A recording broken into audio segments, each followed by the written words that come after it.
বাংলাদেশের জাতীয় নারী ফুটবল দলের একটি অংশ বাংলাদেশ ফুটবল ফেডারেশনের কাছে একটা শক্ত বার্তা দিয়েছে, হয় কোচ নতুবা আমরা। অর্থাৎ বাংলাদেশ নারী ফুটবল দলের বর্তমান কোচ পিটার বাটলারের অধীনে আর খেলতে চাচ্ছেন না দলটির সিনিয়র ফুটবলারদের একটি অংশ।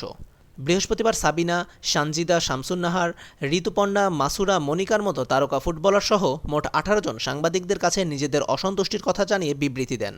এ সময় কথা বলতে গিয়ে কান্নায় ভেঙে পড়েন সাবিনা।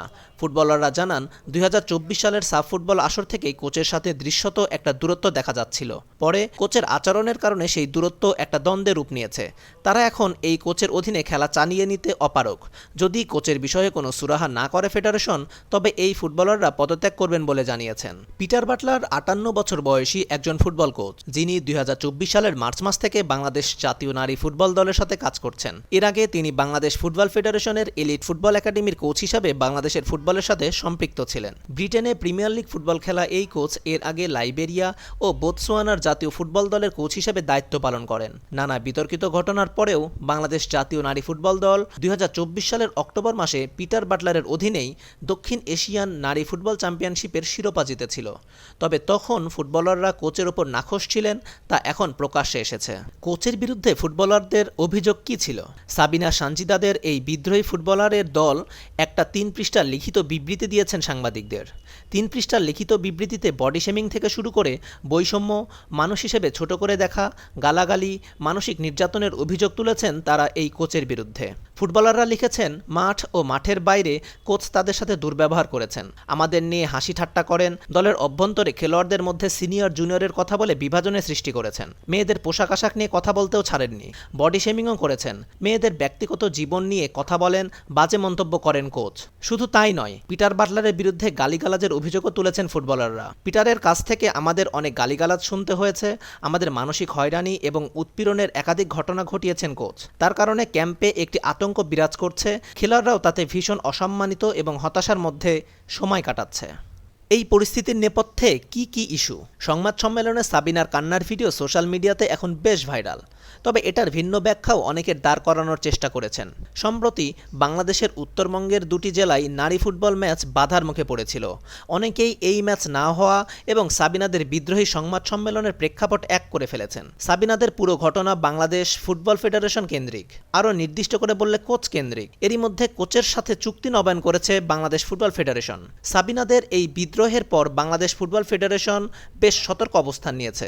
বাংলাদেশ ফুটবল ফেডারেশনের নারী উইং এর প্রধান মাহফুজা আক্তার কিরণ বলেন, এখনই বিস্তারিত কোনো কথা বলবো না, তবে এর পেছনে কারা আছেন সেটা বের করার চেষ্টা করছি। দুই পক্ষের সাথেই কথা বলে সমঝোতার চেষ্টা করা হবে বলে গণমাধ্যমকে জানিয়েছেন বাফুফের এই শীর্ষ অফিসিয়াল। বাফুফের সিনিয়র সহসভাপতি ইমরুল হাসান বলেছেন, কোনো নির্দিষ্ট ব্যক্তির কাছে বাংলাদেশের ফুটবল জিম্মি নয়। বাফুফের কর্তাদের কথায় কোনো এক পক্ষের ষড়যন্ত্রের ইঙ্গিত পাওয়া যাচ্ছে। কোচের সাথে ফুটবলারদের মনোমালিন্যের সূত্রপাত হয়েছিল ২০২৪ সালের জুন থেকেই।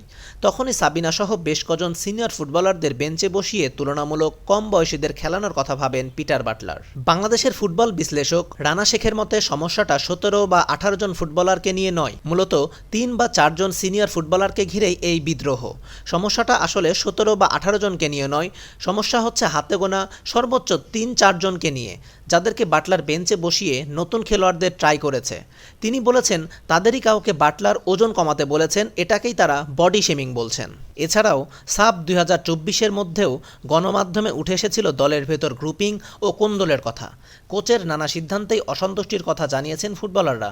তার সাথে যোগ হয়েছে মেয়েদের কাছ থেকে প্রতিশ্রুত নানা ধরনের অর্থ বকেয়া থাকা। এমনকি সাফ জিতলে যে বোনাস দেওয়ার কথা ফুটবল ফেডারেশনের, সেটাও এখনও দেওয়া হয়নি। আর অক্টোবরের পর নারী ফুটবল দলের সাথে চুক্তি নবায়ন করেনি বাফুফে। নারী ফুটবলারদের দেয়া ৩ পৃষ্ঠার সেই বিবৃতির বয়ান এভাবেই শেষ হয়েছে। গত অক্টোবরের পর ফুটবলারদের সাথে বাফুফে চুক্তি নবায়ন করেনি, তাই আইনত বাফুফে তাদের বিরুদ্ধে কোনো ব্যবস্থা নেয়ার অধিকার রাখে না। তারপরও যদি সেরকম কিছু করার সিদ্ধান্ত হয় এবং পিটার বাটলারকেই রেখে দেওয়ার সিদ্ধান্তে বাফুফে অনড় থাকে, তবে আমরা একযোগে পদত্যাগ করতে বাধ্য হব। ভেবে নিব, দেশের নারী ফুটবলে আমাদের প্রয়োজন ফুরিয়ে গেছে। বাফুফে পিটার বাটলারের পক্ষে আছে এখন পর্যন্ত। শনিবার বঙ্গবন্ধু জাতীয় স্টেডিয়ামে ১৩ জন ফুটবলার নিয়ে অনুশীলন করাচ্ছেন পিটার বাটলার। ৩১ জন ফুটবলারকে ক্যাম্পে ডেকেছিল বাংলাদেশ ফুটবল ফেডারেশন বাফুফে। ১৩ জন বাটলারের অধীনে প্রথম অনুশীলন করেছেন। কোচের অপসারণ চাওয়া ১৮ জন ফুটবলারের কেউই অনুশীলনে উপস্থিত ছিলেন না।